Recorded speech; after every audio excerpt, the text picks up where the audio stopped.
여러분의 구독은 영상을 제작하는 데 큰 힘이 됩니다. 영상을 보시기 전에 구독과 좋아요 꼭 부탁드리겠습니다.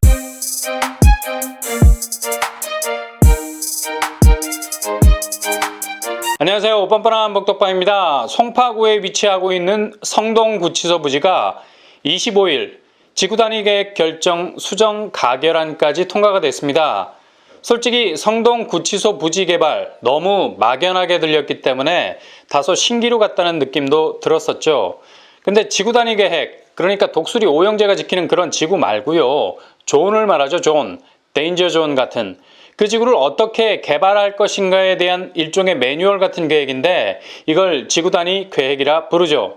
성동구치소 부지 지구단위 계획이 결정되고 수정안까지 가결되었다는 건 건축으로 말하자면 설계 도면에 마침표를 찍었다는 얘기입니다. 그러니 지금부턴 삽자루를 들고 땅을 파기 시작하면 되는 겁니다. 이젠 계획 단계에서 본격 실행 단계로 넘어가는 겁니다. 그야말로 겨울과 봄이 섞여 있는 모호하던 환절기 같은 단계가 아니라 꽃망울이 펑펑 터지는 완연한 봄, 그 확실한 실행의 국면에 접어들었다는 얘기죠.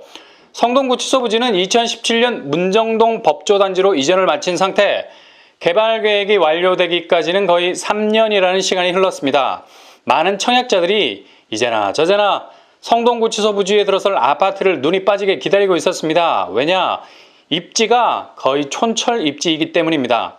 송파구에 위치해 있고 가락동 오금역 초역세권 자리를 차지하고 있기 때문에 위례를 통해서 우회적으로 송파권에 진입하는 것이 아니라 그냥 직통으로 살아 숨쉬는 송파 생활권 안으로 들어갈 수 있는 기회를 열어 젖힐 수 있기 때문입니다. 성동구치소 부지는 여러 가지 썰들이 많았는데 이번 수정 가결된 지구단위 계획을 보면 정확하게 3개 용도로 개발이 될 예정이라고 합니다. 첫째, 주택용지, 둘째, 업무용지, 셋째, 공공용지. 하여간 우리나라는 1, 2, 3가 제일 좋아. 심플하잖아요. 1-1, 1-2, 1-3 이렇게 숫자에 대시가 붙으면 골이 아파집니다. 북일에 분양할 때 지구 이름을 A1-5, A1-12라고 했을 때 얼마나 정이 떨어지든지 무슨 AI가 사는 아파트 같아요. 일단 섹터 이름이 너무 난해해. A1이면 A1이지 대시가 왜 붙어가지고 가뜩이나 청약도 복잡해 죽겠는데 제일 좋은 건 그냥 1, 2, 3. 성동구치소 부지 용도도 1, 2, 3 깔끔하게 뽑아낸 것 같습니다. 군더더기 엮지 않고. 성동구치소 부지는 주거 용도로만 사용되는 것이 아니라 주변에 업무시설과 복합시설까지 들어오게 되죠. 청약에 당첨돼서 이곳 입주민이 되면 내 집 아파트는 아주 유리한 플러스 알파에서 베타까지 아우르는 입지적 잠재성을 가지게 되겠죠. 일단 업무시설이 들어온다는 것은 일자리 연계가 된다는 뜻. 그냥 고고하게 서 있는 아파트 단지로 남아서 주변이 올라야 분위기상 나도 오르는가 보다 눈치 보는 그런 소극적 시세가 아니라 그냥 아파트 단지 자체가 업무 동선을 끊임없이 만들어내. 이렇게 되면 주변 시세 눈치 보고 따라가는 게 아니라 그냥 주변 애들 다 불러 모아서 오히려 걔들 눈치코치 주면서 스스로가 주도적인 시세를 끌고 나가게 되죠.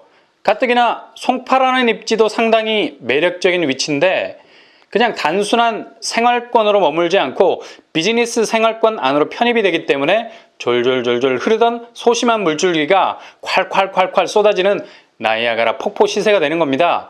이렇게 성동구치소 부지 공동주택 안으로 업무시설까지 들어온다는 것은 굉장한 호재라고 할 수 있겠죠.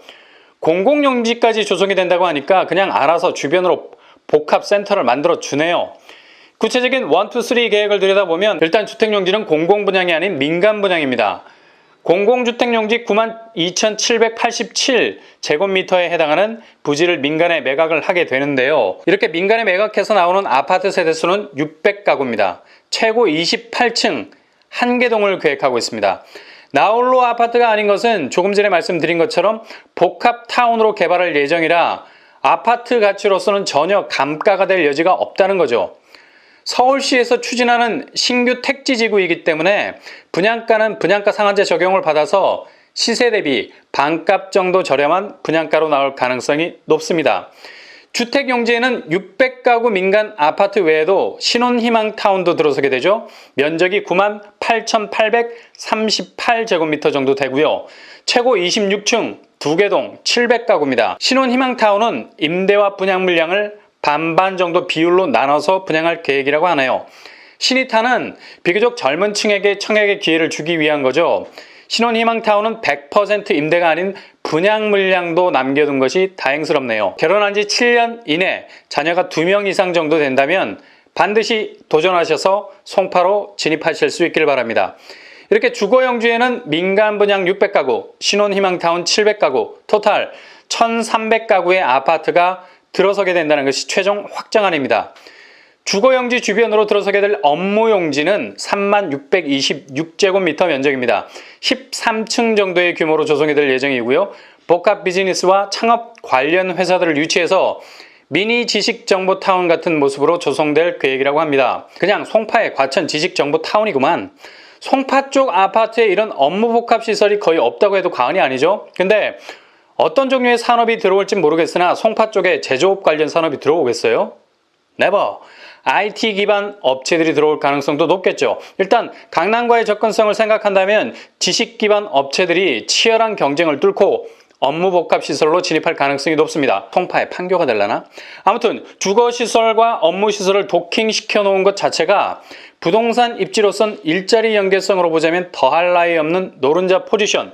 청약 준비하시는 분들은 꼭 도전하실 필요가 있습니다. 그 다음으로 공공용지는 민간 아파트가 들어서는 부지를 팔아서 2,800억 정도 되는 공공기여금을 조성, 18,827제곱 규모로 체육시설이나 문화센터 같은 것을 조성한다고 합니다.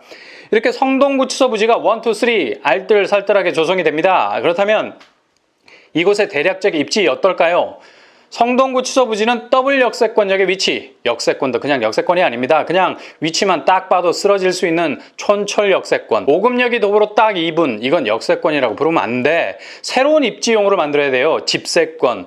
여기란 역들은 죄다 따개비처럼 그 집에 따닥따닥 붙어 있어. 여기 중심이 아니라 집이 중심이 되는 겁니다. 코페르니쿠스의 전환이 아니라 집페르니쿠스의 전환이야. 그러니 여기 태양이 되어서 집들이 주변으로 쭉 줄을 서는 게 아니라 집이 태양이 돼서 역들이 주변으로 줄을 서고 있네? 뿐만 아닙니다. 계룡역 걸어서 3분. 역 이름이 누구 놀리는 것도 아니고 계룡역. 참 이상하게 졌죠? 이런 초절정 역사를 가지고 있으니 성동구치소 부지에 들어서는 아파트는 전생에 나라를 구한 거나 마찬가지죠 뭐. 아니 이 아파트에 당첨되신 분들은 전생의 나라를 건국하신 분들일 겁니다. 3호선 5급역, 5호선 계룡역이 이렇게 버티고 있을 뿐만 아니라 신규 택지라 부르지만 실은 송파 생활권역의 모든 인프라가 반짝이고 있는 곳이 바로 이곳입니다. 그러니 이곳에 조성될 총 1,300가구에 대한 아파트 청약에 대한 도전 꼭 하셔야 됩니다. 그리고 주변 학교 어떨까요? 제일 가까운 초등학교가 가동초등학교, 가주초등학교. 도보로 5분이면 충분합니다. 그냥 초품하라 부르면 되겠네요. 송파중학교, 석촌중학교 10분, 보인고등학교 10분. 일명 동서남북으로 학교가 둘러싸고 있습니다. 아파트가 학교를 둘러싼 것이 아니라 학교가 아파트를 둘러싸고 있죠. 그냥 서라운드 학사권을 이루고 있습니다. 그리고 주변에 오금공원이 도보로 5분, 송파도서관 7분, 올림픽공원 1km, 석천호수 2km, 롯데월드타워 2km 정도밖에 되지 않습니다. 거의 이 정도면 무적의 입지를 가지고 있다고 볼 수 있겠네요.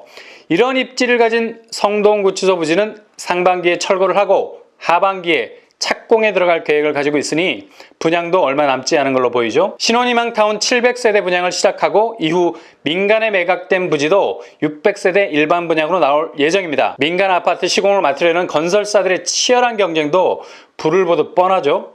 입지 각인 곳에 아파트를 들이밀어야 자사의 랜드마크가 되거든요.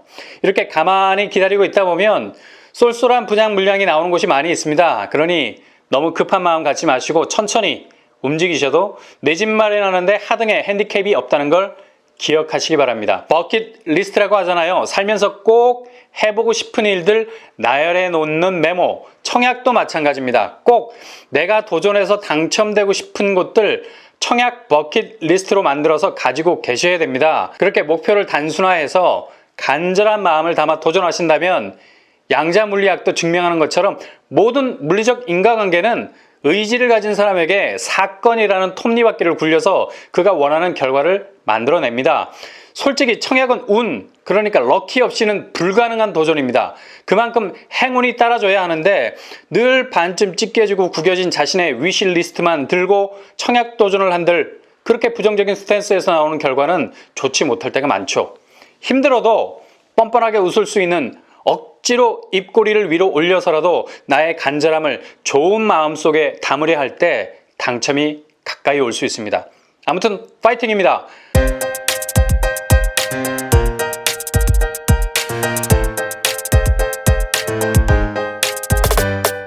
성동 구치소 부지 연내 착공에 들어갈 예정입니다. 구체화된 개발 계획이어서 청약자들 입장에서는 굉장히 기대가 되는 분양 아파트입니다. 꼭 놓치지 마시고 도전하셔서 좋은 성과를 거두실 수 있길 바랍니다. 이상으로 뻔뻔한 복덕방을 마치겠습니다. 구독과 좋아요 부탁드립니다. 감사합니다.